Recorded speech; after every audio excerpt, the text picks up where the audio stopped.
What's up, everybody? Welcome to another episode of Tectonic Takes. We took a little break last week, but unfortunately, we're back to the same old Quakes, right? Little hot start in the beginning, and then a cold 3 losses at home. Ivan, I'm here with you today. What's up, man? It was a Jimmy Conrad derby to forget, but I'm doing all right. Right now, we're just going things. Things are going smoothly. It's 7:30. Actually, it's 7:50 now a.m. Where I'm recording this.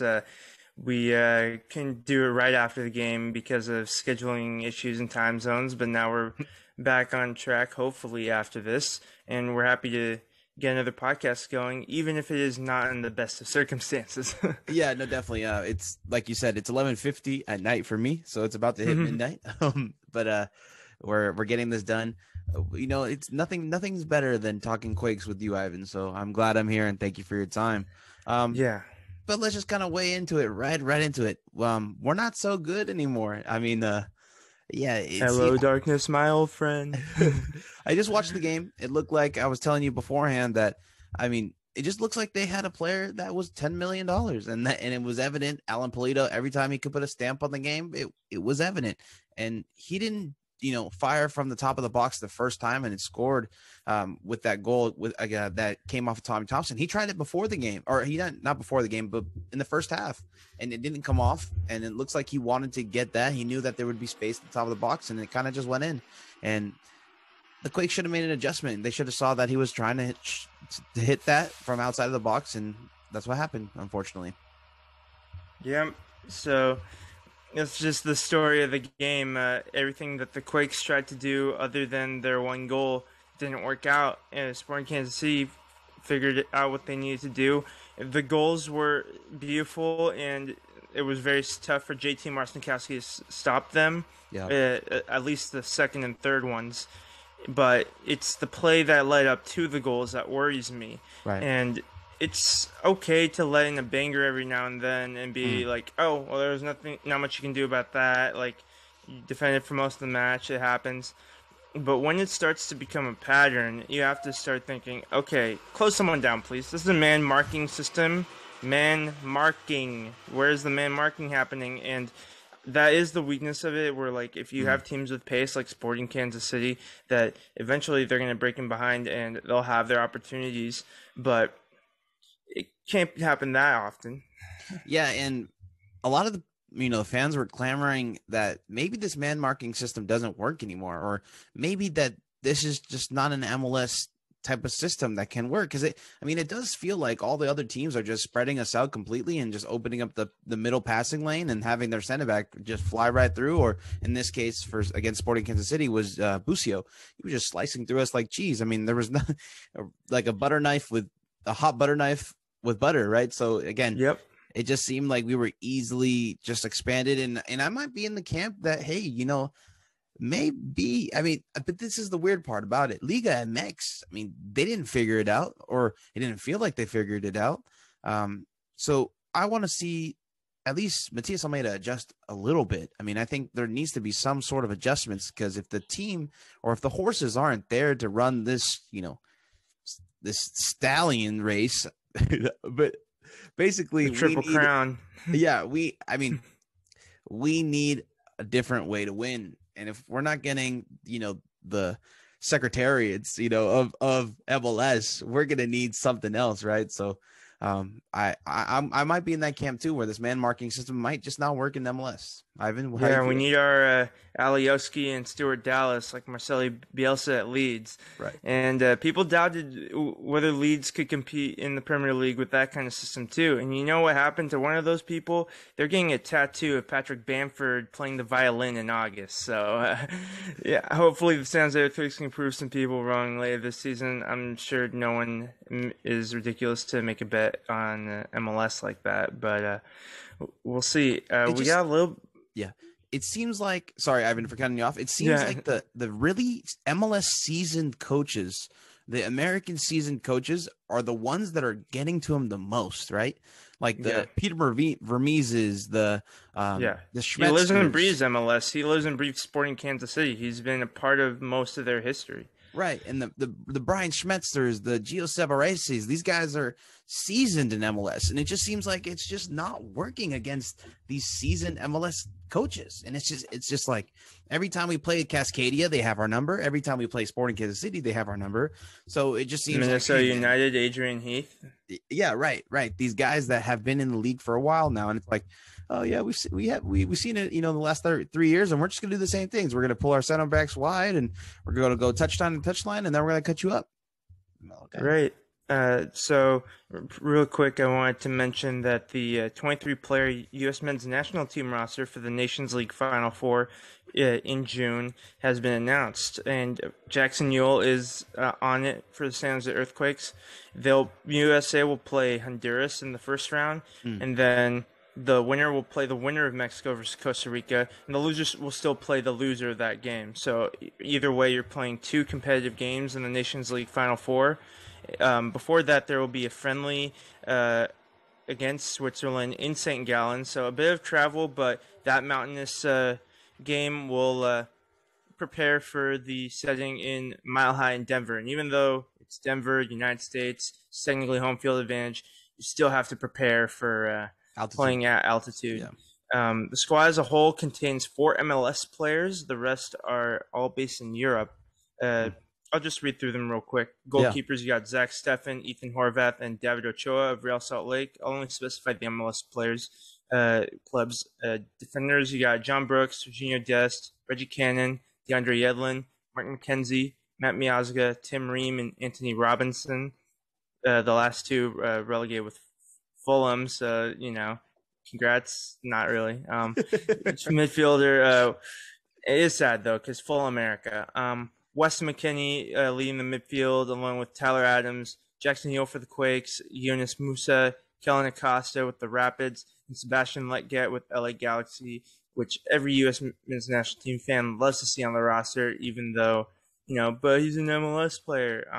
Yeah, but he's versatile and he does what Greg Berhalter wants him to do, and it has been working lately, albeit against average to below average teams in friendly matches. So we'll see how it does against, Honduras is still kind of average at best, but Mexico and Costa Rica, whoever they play in that second game, we'll see what happens. You talking smack about my boy, Sebastian Letget?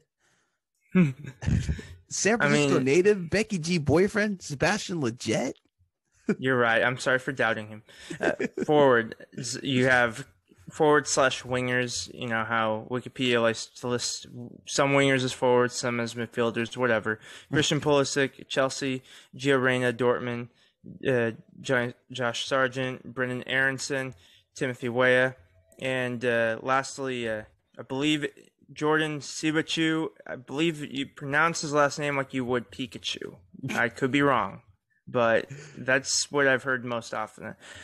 It's looking like a very strong U.S. men's national team squad. You can debate with, the entire 23-man roster if it's the strongest possible squad, but it looks pretty good to me. Let's see what they've got against the best in CONCACAF. Yeah, and I'm excited to actually finally see this team come together. I mean, we've been talking about all these Americans winning trophies in Europe, and now it's finally go time. I mean, I want to see us beat Honduras 4-0, 5-0. I mean, we need to put a stamp on this game with all the players that we have now.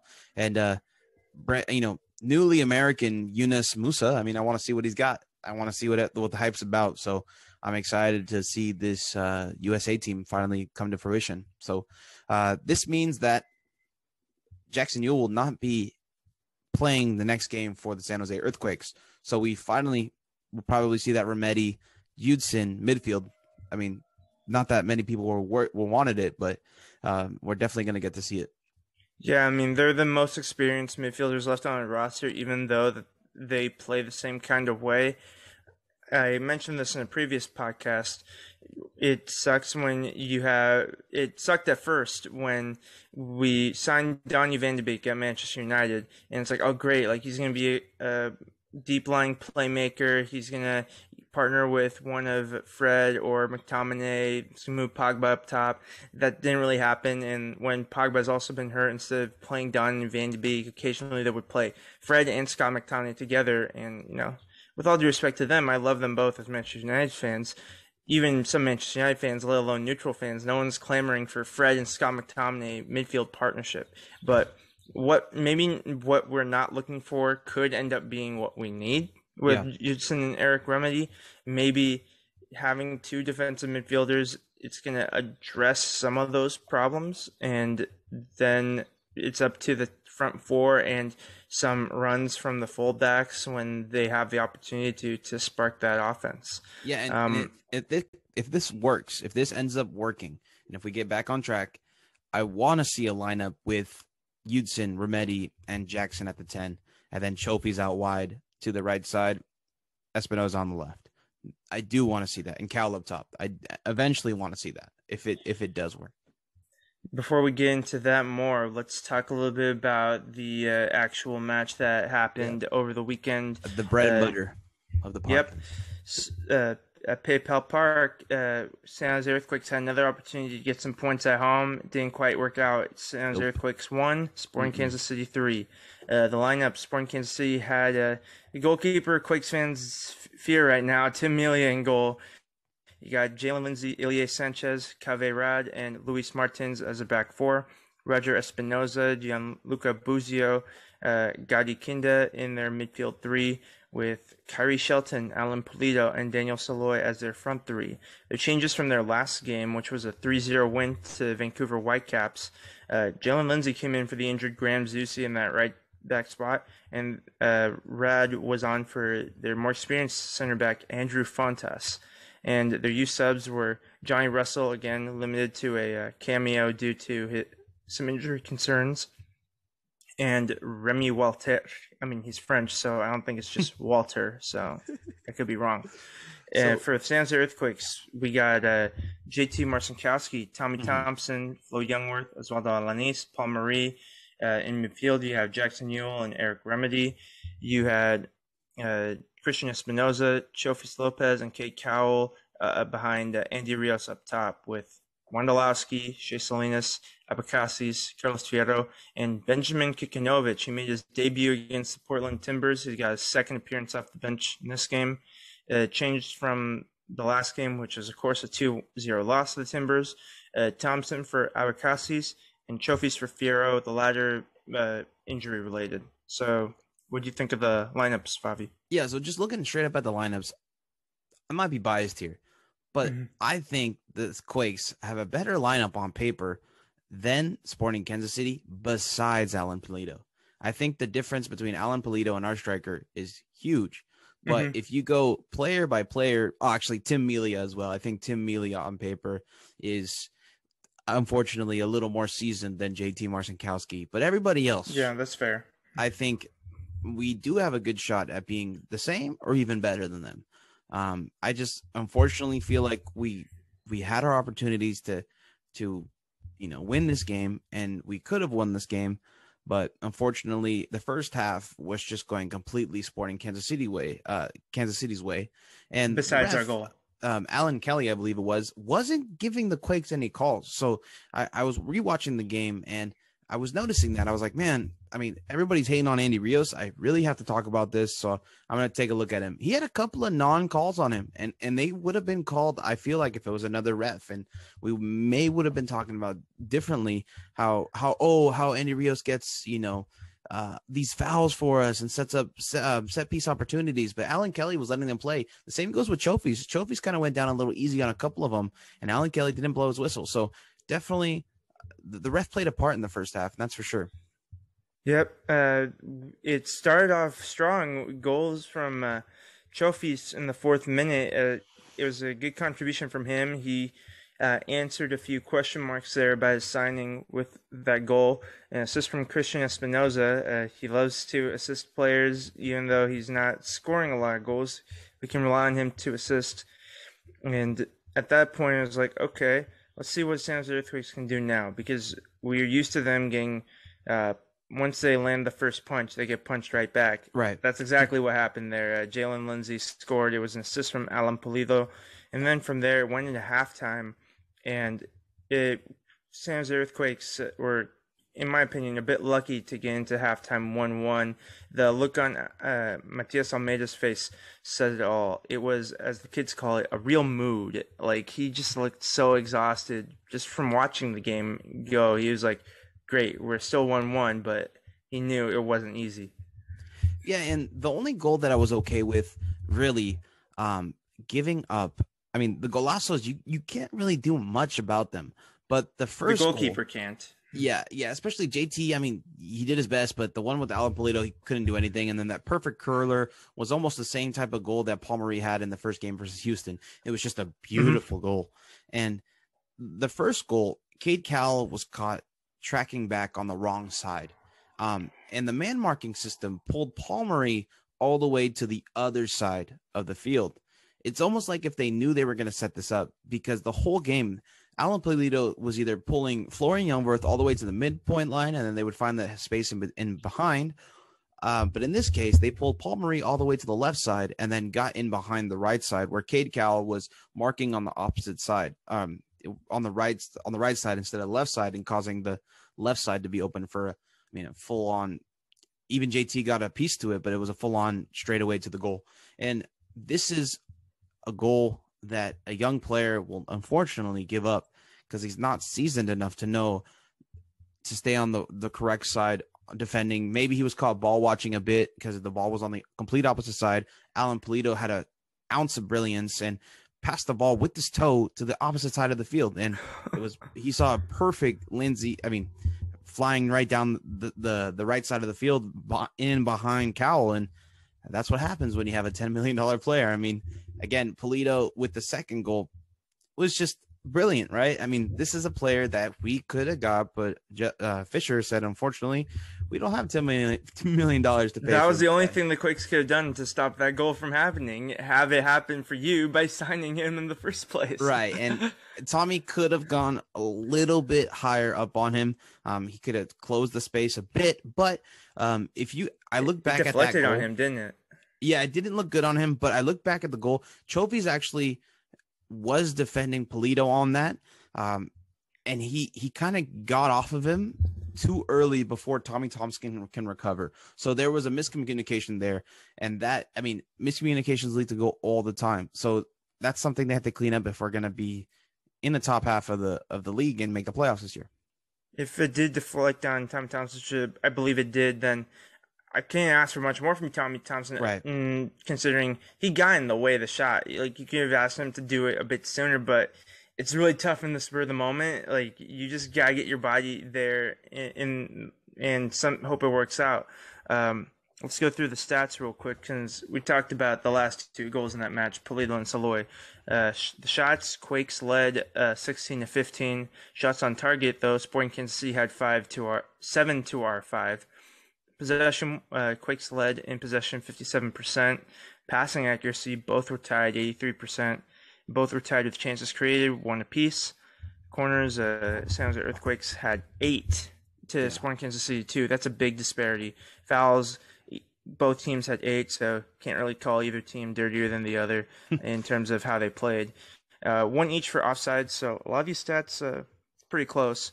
And then Espinoza and Rios picked up yellow cards. Jalen Lindsay picked up a yellow card for them. And despite 8 fouls for each team, not many of them were too cynical. So yeah, I put in the match notes, good news and bad news. We scored and we scored first. That was the good news. Like, that's something we were asking for because we didn't score at all in the last 2 games. It was about 187 minutes before we had a goal. Yeah, so it's like, yay! I'm making a roller coaster motion for those, if you're listening to the podcast. And then the rest of the game, downhill from there. We fell from the clouds, right? So definitely free fall down. If you guys are back home in the Bay Area, we went on drop zone and we went all the way down. Shout out to Great America for opening up again. But let's talk about the misses that the Quakes had. And there was a lot, okay? I'm going to be honest with you. There was more than just the Andy Rios one. There was a play that Wando shanked it to the left as well. Something that a player of his caliber, he should have put on frame as well. So Again, Andy Rios should have put it on frame. He was 4 yards away, but there was a player in front of him, and the near post to him was getting smaller and smaller. So I understand why he maybe wanted to hit it a little late, because if he hit it right into the defender, it wouldn't be a GIF, right? But it wouldn't be a goal. So again, and then as well, Andy Rios had a nice pass to Cade Cowell, and Cade Cowell hit the post, but that was called back for offsides. Chofis Lopez gave the ball too late to Andy Rios, and unfortunately he was caught offsides. But if he was onside, that would have been a close miss as well. Cade Cowell would have hit the post. So again, every player has close misses, and it just depends on how you recuperate, right? It depends on how you take that in and play the game again. So definitely, we had some opportunities. They took advantage of their small opportunities. Like, they didn't really have any clear chances of goal, and they still beat us. So, right, they were able to go on the break or in the open field. Not necessarily they were a counter-attacking team, but whenever there was a transition happening, like, they were purposeful with their ball movement and their off-ball movement, and that's what made those plays happen. And with Alan Pulido, you talked about how he would draw Florian Youngworth or other defenders, and that would free up a space for maybe Daniel Saloy, for example. Yeah. That's what good players do. It's not just their goals and assists that make contributions to their club. It's how they create space and opportunities for others and make their teammates better. Yeah, and right before that second goal that the Quakes gave up, the forwards so Andy Rios, Cade Cowell, and Espinoza, they weren't really getting involved in the game. So right out the gate in the second half, you would see Andy Rios go all the way to our corner to get the ball back, to get it into our midfield so that we can start some sort of play going. And it was working for the next 10 minutes. But then literally a minute after that, Alan Pulido had his shocking golazo, and that takes away all your breath. I mean, everything you had going well, just gone.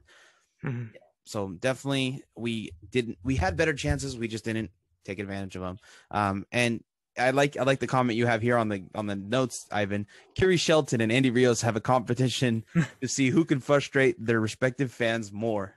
Right. You can see on their respective Twitter pages. That's what I do for every match. I occasionally look at our team's page, and I look at whoever we're playing, their team's page, and they're arguably less happy with Kyrie Shelton than some Quakes fans are with Andy Rios. So the grass isn't always greener on the other side. But then again, they have Alan Pulido too, so it kind of balances out. Yeah, I was on Twitter kind of defending Andy Rios a bit, because at the end of the day, guys, my whole thing is we have to treat every single player the same, because they're wearing the black and blue. We can't give prejudice, or we can't give other players a pass because give every player a chance. I don't think we'll ever treat every player the same, because you have different expectations for different players. That's true. But give every player a chance, because just because a player is on this podcast doesn't mean that they're going to be exempt from critique, but we're not going to go the opposite route and completely bash them, because regardless of whether they come on, regardless of whether they hear it or not, like, just as you wouldn't talk badly behind people's backs, you would give people a chance. You would treat them with respect. And I think that's what, at least our brand of podcasting is about. Like, we enjoy the game and we enjoy analyzing it from this perspective. Yeah, and it's an easy scapegoat to attack the highest played, second highest played player on the team, of course. But I was looking at Andy Rios' production the last 2 years before the Quakes, and he had 10 goals, 2 assists, and 6 yellow cards. Last year for us, he had 6 goals, 2 assists, and 6 yellow cards. So it's not far off, because especially last year he had to play in that 10 role that Magnus Eriksson left as a void. So I think he did a solid job last year. It's just this year, unfortunately, he got a starting job taken away from him by Cade Cowell, and he just hasn't found the rhythm yet. And that's evident watching this game again. He just doesn't have that rhythm yet. And unfortunately, Quakes fans, are losing their patience with him, and I understand that.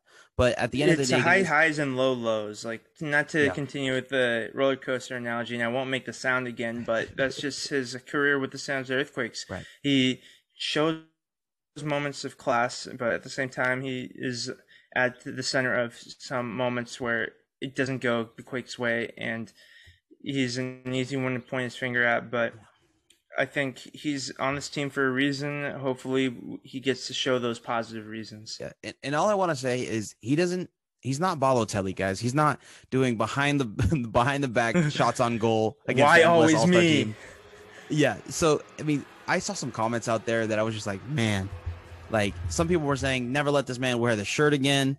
Like at the end of the day, guys, it's a game. Yes, they do whatever they can to represent us at the best of their ability, but they're gonna make mistakes. If we become a toxic fan base by just bashing on players that are trying their hardest, we're just gonna be what Chofis Lopez wanted to leave, right? We're just gonna be coming to that. And to hate on a guy for missing a shot, I feel like we're just becoming the Belgium fans that talk badly about Wondolowski.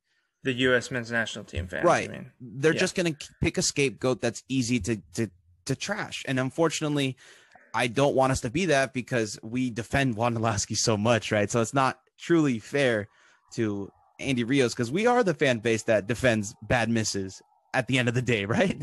We don't defend bad misses, but we don't allow them to define the player. Right, definitely. Yeah. So that's all I wanted to say. But thanks, guys, for all the comments I got. I appreciate the conversations, guys, really. At the end of the day, if we're talking Quakes, we're having a great time. So people talk Quakes. Fans talk Quakes. We're helping this whole thing grow larger and talk about, we can talk about bigger things. So definitely thank you guys for all your takes on that. I appreciate it. In summation, leave Andy alone. I'm going to put that as the comment. I don't know. But we don't have a long list of players that are dying to play at San Jose Earthquakes too, so we can't afford to drive too many of them away either. But again, if you want to be a fan that rags him and that's the way you enjoy the game, please go ahead. I'm not telling you freedom of speech. Yeah, I'm not telling you to do anything. Please, I just want to. That's just what we're doing here. Yeah. But yeah, that's just the way I feel. Definitely. Yeah. Okay. So back to the game. Other match notes. We had talked about, only way to stop Polito's goal, sign him. Like, we don't have to beat that dead horse anymore. A worrying trend with Quakes being unable to close down their opponents fast enough, considering this is a man marking system. Yeah. It's worth reiterating that, like, this is what it was meant to do, and it's not happening. Right. Eric Remedy perhaps is not the 100% like player for player stand-in that we expected he could be for Jidson. They're both still defensive midfielders, but even among that position archetype, they aren't always the same. But I don't think Jidson exactly fixes the Quakes' problems, at least scoring goals. I think we scored 1 goal in 3 games. That's still an issue. So he's not going to fix that problem. And I think it's not like he stops every goal from generating from midfield either. Like, it could have easily been him in that Tommy Thompson position for that second goal too. So Jidson improves the team when he's there. He's an integral part of the team, but he doesn't solve everything. He's not going to just walk into the lineup and then Quakes are automatically going to win games again. I think it's going to be a team effort that it's going to change that form. And speaking of some of those teammates, how do we assess Marcinkowski's start to the season and Chofy's start as a Quakes player? Because those are 2 players that we expected to make big impact in 2021, and we've seen some of that, what we've expected from those players, but not everything has gone their way either. Yeah, and Chofis Lopez had a good game up till the 5th minute this game. So he had a great goal at the 4th minute, but then after that, he just did not have a good game. He was not connecting with Andy Rios. He was pulling the trigger because I think he was maybe heat checking it, like he was thinking he was Steph Curry from beyond the arc. But unfortunately, I felt like he was losing the ball too easily. Jackson Ewell even threw up what the heck, like during when he lost one of the marks, and unfortunately almost had a goal. But I didn't think he had a good game. I would say he had one of the worst games on the team. but after that goal, I think it got a little to his head possibly. And he just wasn't doing the things that he was doing the past few first games that he was playing really well. But JT Marcinkowski is one where it's, oh man, like really hot and cold for me, because sometimes maybe I'm just getting flashbacks of Andrew Tarbell not being able to use his feet at all. And I just feel like sometimes he just kicks the ball way too far out, and I have to hinder my expectations. Yeah, he's not going to be Emmanuel Neuer, but man, there's some times where I feel like he could have played that ball a little bit better if he was just a little better with his feet. Shot stopping, I think he does a great job. He pulled one out of the goal like he was a cat, like with two hands, and the ball didn't go anywhere. So I love that shot stopping ability. But I think his distribution could be a little better this year, and we never really got to see that last year. And I think he's not as good with his feet as we thought. And that's kind of what I'm assuming so far this season. Yeah, I think that's definitely, if you had to put a weakness in his game, that would be it. Every goalkeeper has it. Well, every player in general. But speaking specifically about goalkeepers, I think that's the next phase of what JT Marcinkowski has to add to his arsenal, because he is the goalkeeper that Quakes fans and Quakes organization, they want him to be among the best in MLS, and we know he has that talent. He's in the U.S. men's national team conversation, even though currently David Ochoa is occupying that third spot in the roster, but he has potential to insert himself in that conversation further, and it starts with playing well for the San Jose Earthquakes, and he's not playing as well as he had for a large part of 2020, where he was often a bright spot, even when the Quakes were losing often. So we'll see. I think he is a difference maker when he's playing at his best, and we'll see if he can get to that soon. And through 7 games, he has yet to hold a clean sheet. So that's right. I mean, yeah, a lot of it's not his fault, but that's pretty telling. Yeah, he's not necessarily blameless, but I think the entire defensive unit, goalkeeper and defenders included, they have to play better. Man of the match, I struggled for a Quakes player. I thought about trophies because he did end that mini Quakes goal drought, but like you said, other than the goal, he didn't do much else. So once again, I'm going to have to give it to the opposition. Alan Pulido, both he and Saloy had the goal and assist, but the tiebreaker for me was Pulido commands that attention, and he used that expertly to be a threat, both when he did and when he didn't have the ball, getting opportunities for his teammates to do some damage as well. And he was the main difference maker in this game, and he's proven to be a worthwhile signing for Sporting Kansas City. Yeah, and my player, I got to give a quick shout out, not because he was on the podcast, but I think Florian Youngworth had a hell of a game. I think he stepped in to be the best center back on the pitch, and I believe he was. He stopped a couple of goal, or at least game-saving passes that were going to be goals, and then he also cleared the ball off the line again when JT Marcinkowski was beat.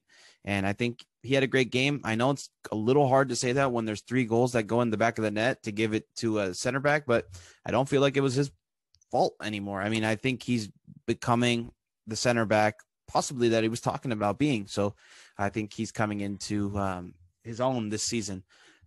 But Tommy Thompson and Espinoza were connecting very well at the beginning of this game. That's why he's starting over Luciano Abakasis. I thought, unfortunately, Abakasis was poor when he came in. His crosses weren't connecting with Wondolowski, and that's the only thing he's in there for. So I think he had a poor game. We're going to talk about this a little later, but what outside backs do you want to see out there, Ivan? I think that's probably our position of most depth, so I'm really happy with the core of fullbacks we have. I forgot to mention in the post-match press conference, which we uploaded on YouTube, the stats back up what Tommy Thompson said, that he felt that the Quakes were in these games. They're playing well enough to win these games. Right. Stats-wise, like, they're even or better than their opponents in a lot of key categories, but the goals are what matters. They tell a different story. And just watching them, if you're not looking at the stats, if you give them the eye test, Yeah. the Quakes are not passing it for me. They are not doing enough to inspire fans thinking, okay, we have a good chance to get 3 points at home against, granted, one of the better teams in the Western Conference, but that's what we expected to be at when we were winning these games and we were making the playoffs last season. We wanted to be a bit more competitive and not just concede goals so easily. I think that's the biggest concern. Like, you can have possession, great. You can create opportunities. You can have shots on target. But if you're not putting the back in the net when you have the opportunities, you're making it really hard on yourself. And I think what they're missing, I don't think Trophies Lopez is what we need yet. I think what we're missing is that Nicolas Lodeto, is that Carlos Vela, is that Alan Pulido, Alejandro Pozuelo. Yeah, Alejandro Pozuelo. These guys. Diego Valeri. Diego Valeri. These guys that have there. These guys that have this brilliance every time they touch the ball, and that comes with money. Unfortunately, you got to pay for those players. They don't just, they don't come homegrowns, but if they do, they get sold to Europe pretty quickly. But unfortunately, you do have to pay a price or a premium for those types of players. And I think if we had that type of player, this team would be astronomically better. I think we do very well, but we're missing that superstar still. Right. We have players that can play in that 10 role, as Chofis and Espinoza have shown us, and maybe it's just me thinking from the FIFA mindset, or like it's one of their positions, but maybe it's not the role that works best in, and someone's got to be in that role given the formation that Almeida prefers. And it's like you're putting different puzzle pieces and trying to put it together, and maybe it's coming together, you get a clear picture, but it's not at its peak. Right. And again, like, these players are, legendary MLS players. Again, this is hard to come by, especially like a player like Giovinco. Every time he got the ball, it was like, oh, what is he going to do? Right. So we don't have that player, I guess. Espinoza, he's going to shoot a very hard driven ball low from outside the box. I mean, maybe it's because we watch it all the time, but Kid Cal's going to go to the end line and try to get in and behind, or he's going to shoulder to shoulder with that center back. I mean, I think we're just becoming a little too predictable. And I think those players added a lot of unpredictability to those teams. All right. Yeah, I think we are a predictable team still. I think you have a very defined style. I think every time San Jose Earthquakes plays, whether it's a national broadcast or a local broadcast, everyone knows what to expect from the San Jose Earthquakes. Rarely do San Jose Earthquakes surprise you. Right. And other teams have multiple ways of attacking, doing damage, and that makes it harder for Quakes to pick up results with regularity. But we'll see. There's another match coming up, but first we got a few more things to talk about. Yeah. Briefly, for Sporting Kansas City, up next, they have an interesting game. They're back at home at Children's Mercy Park against Houston Dynamo. Sporting Kansas City are in second, Houston Dynamo are in fourth, so two teams that you'd expect one of them to be in the top four of the Western Conference at this stage of the season, but that's going to be a good game. So right. They're going to take 3 points into that important game for them. And San Jose Earthquakes are going to have to dig a little deeper to get some points in their next match. We got a bit of a fantasy league update too. So, Favi, you and I, we thought similarly in a couple of our picks. Lucas Larayan and Walker Zimmerman picked up some good points for us each. We played each other in this weekend too, right. so that was interesting. You got lucky. I wasn't able to log in. I wasn't able to change my lineup. You got lucky. Yeah, a rough DNP from a usual starter for New York City, Anton Tinnerholm. I'm not sure if he was injured or suspended. That must have been the case. But them's the breaks, Favi. It's funny. I tried to log in like at 2 a.m. over here, and it just didn't let me. And I was like, oh, damn it. Ivan's gonna rub it in my face. I know he is. Right. Some of my more interesting picks as well that you didn't have. My Philadelphia Union players came in clutch. Kai Wagner and Ramiro Montero, they helped propel me to a narrow 72-61 win over Favi's Tectonic Takes. So my Martinez Manta Rays are one of 2 6-0 teams in our Tectonic Takes fantasy leagues. But Terry's soccer gods. She's doing very well. She won 98-72 That's scary over Terry for you. over Isla Nubar Raptors. Her MVP being New England Revolution's Carlos Gills captained him, and he got 30 points. I think Carlos Gil, it looks like he's one of those, like, in fantasy Premier League, he's like Mo Salah right now. Like, you got to start. I don't know what I'm doing. I gotta have him on my team now. Yeah. So, and I thought that was Zella Ryan as well, but I guess it's Carlos Gil. That's Carlos Gil right now. Yeah, I have a couple duds in my team as well. I did start Luis Martins, one of the fullbacks for Sporting Kansas City, because just to be honest, I was fearful that there would be another clean sheet for the opposition in this game. Thankfully, that wasn't the case, so I'm very happy that he only had the 3 points. Christian Roldan, he was in excellent form. Granted, he was playing against us, so maybe that was a bit biased, but he only got 3 points as well, along with Inter Miami's Lewis Morgan. So I definitely have to rethink my midfield, especially when Carlos Gil isn't a part of that. I'm thinking about putting a center back or either a central defensive mid against us every week, because Busio had all the space in the world. Roldan had all the space in the world. So it definitely seems like, what's his name? I forgot his name. Eric Williamson, I think is his name, had all the space in the world with Portland. So definitely every center defensive mid that plays against us, put them on your fantasy lineup, to be honest. But quick kind of update on the standings. We have the Seattle Sounders in 17 points in the first place, Sporting Kansas City in 13 points in second place, LA Galaxy at third place with 12 points with 1 game less, the Houston Dynamo, surprise team, 11 points in fourth place, the Colorado Rapids, that's a pretty surprising one too, 10 points with 1 game less. The Portland Timbers have turned their season around with 9 points with 1 game less, and the Quakes at 9 points in 7th, somehow still above the playoff line. I say that somehow, but I also included the reason by putting all the teams around us have game one less. or in Real Salt Lake's case 2 games less than we do. So that could easily change as they make up those games. And most notably, in last place, we have FC Dallas. That's kind of shocking at 6 points. So again, our season could be worse, right? So LAFC, 8 points with 1 game less. They're probably going to hop into the playoff line. Austin FC, we thought they were coming in hot, 6 points in 11th place. So it's tricky. There's only, you look at Quakes with 9 points, 3 points above them is third place, 3 points below them is bottom. So it's still very compact. Yeah, and the Eastern Conference, we have the Revs in first place, Orlando in second with 12, the Philadelphia Union with 11, Nashville, they got a solid win with against Austin in fourth with 10 points, Atlanta with 9 points in fifth, NYCFC with 8 points in sixth place, and Montreal.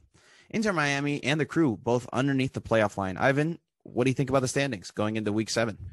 Yeah, I think congratulations to Chicago Fire and Cincinnati for getting their first wins. They're not, hopelessly in last place now. They're only 4 points away from the playoffs, as the East has 4 teams tied in 8 points, 2 of them above and 2 of them below the playoff line. Yeah. I think now that there's going to be a lengthy break between now and the next MLS game after this weekend with the international break, and even beyond that, it's going to be a while before, in Philadelphia Union's case, they have their next CONCACAF Champions League match. So that's no longer going to be an excuse for the other participants now that they've been eliminated. They will be expected to pick up their form, the likes of Columbus Crew, for example. If they're still below the playoff line in August, that will be a surprise for me. But I think every team is picking up points against each other right now, it seems. Right. The closest thing we have to a runaway leader is Seattle Sounders. They are undefeated, I think, still. Yeah. Where they have 17 points, 5 wins, 2 draws. They have a 4-point gap over Sporting Kansas City. Everything else in both conferences, it's really closely contested. So you can't take any team for granted in Major League Soccer. You got to work for every point you get. Let's go over the schedule for MLS Week 7. The home teams will be listed first. All times are in Pacific. Saturday, May 29th, you got some 10 a.m. matches. New York Red Bulls versus Orlando. You got Chicago Fire versus Montreal. 12 p.m. you got Columbus Crew versus Toronto, and Cincinnati versus the Revs. 12:30 you got Atlanta versus Nashville. You got 2 p.m. with LAFC hosting New York City. Ooh, 4 fun. p.m. is the one we've got circled, of course. Yeah. LA Galaxy hosting the Quakes.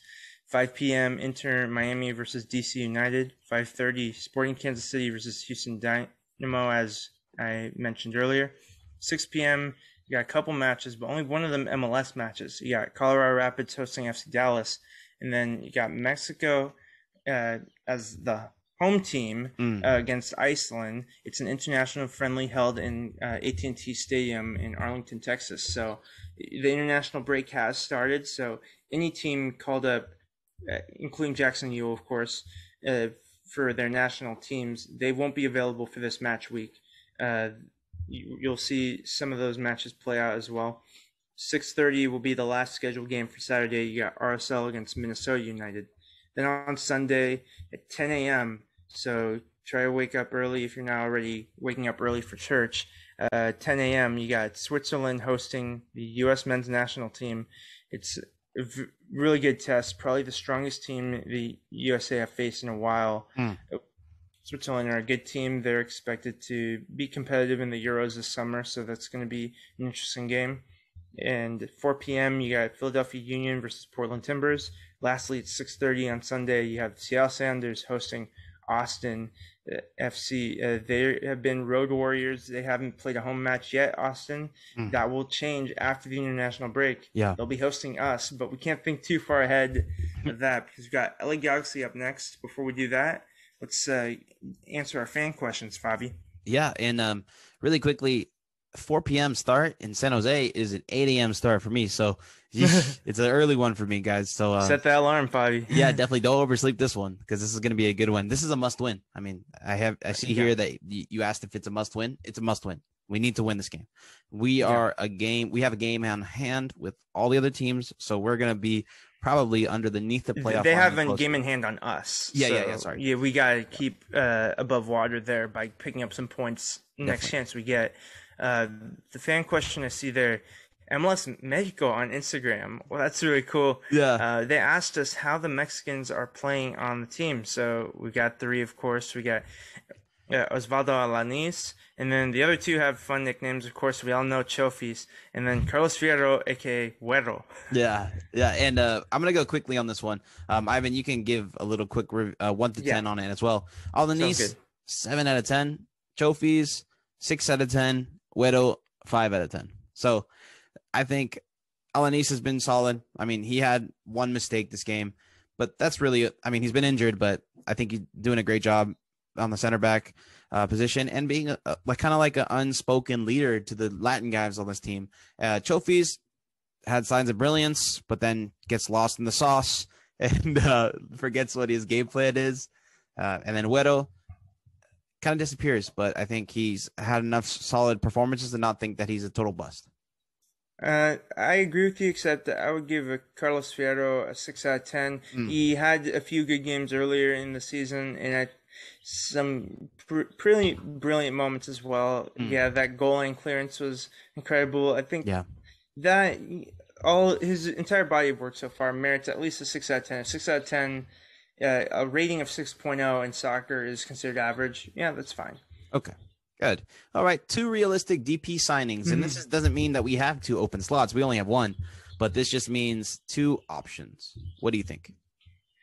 Yeah, so that's pretty interesting. I did kind of scoff at this one at first, but you mentioned this earlier, and maybe it's because you're in Japan, this is more front of mind, but there's a 26-year-old left winger by the name of Takuma Asano. I think he would be a pretty interesting signing. Does he speak Spanish?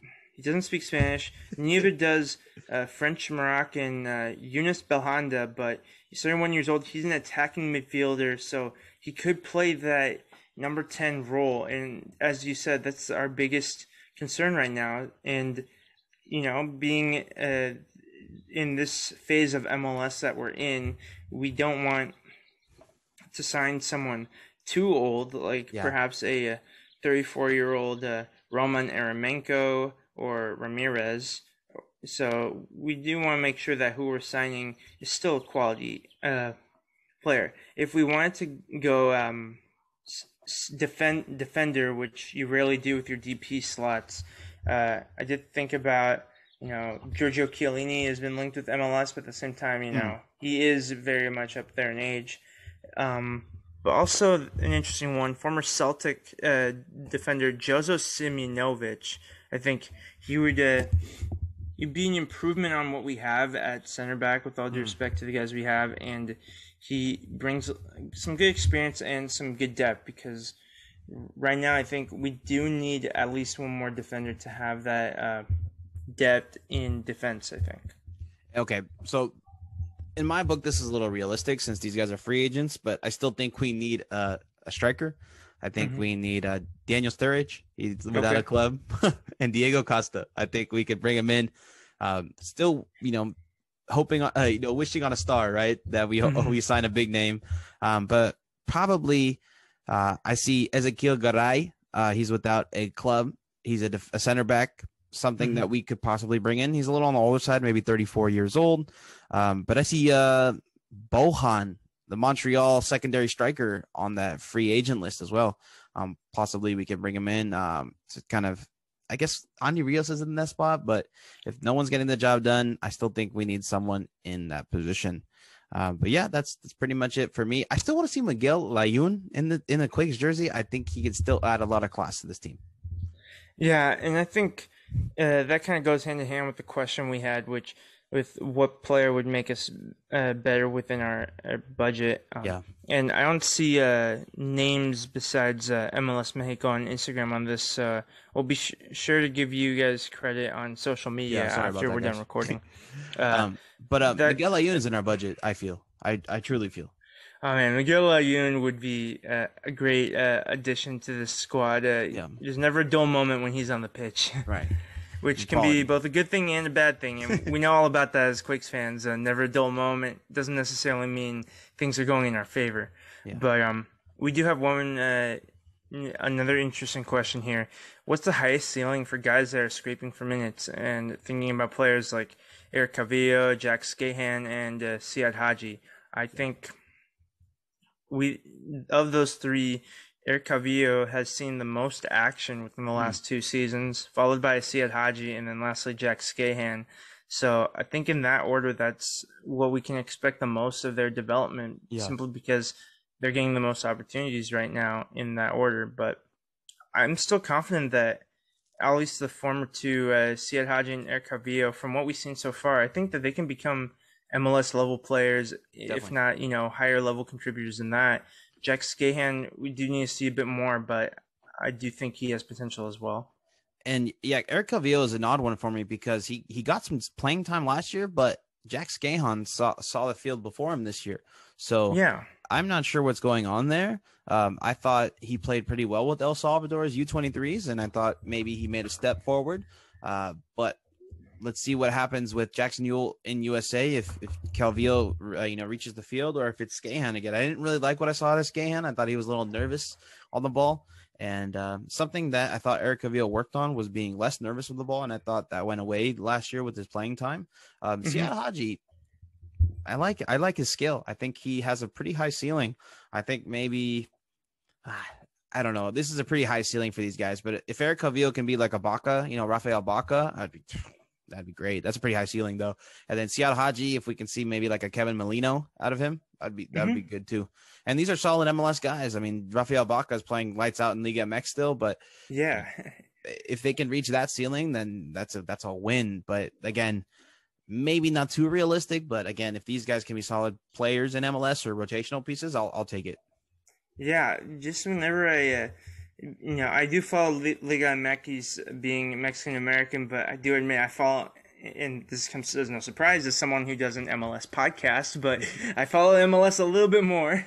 So I do have to remind myself, like, wow, like Baca was with us all the way back in 2012, and he's still contributing at a high level now. Yeah, Cruz Azul. Yeah.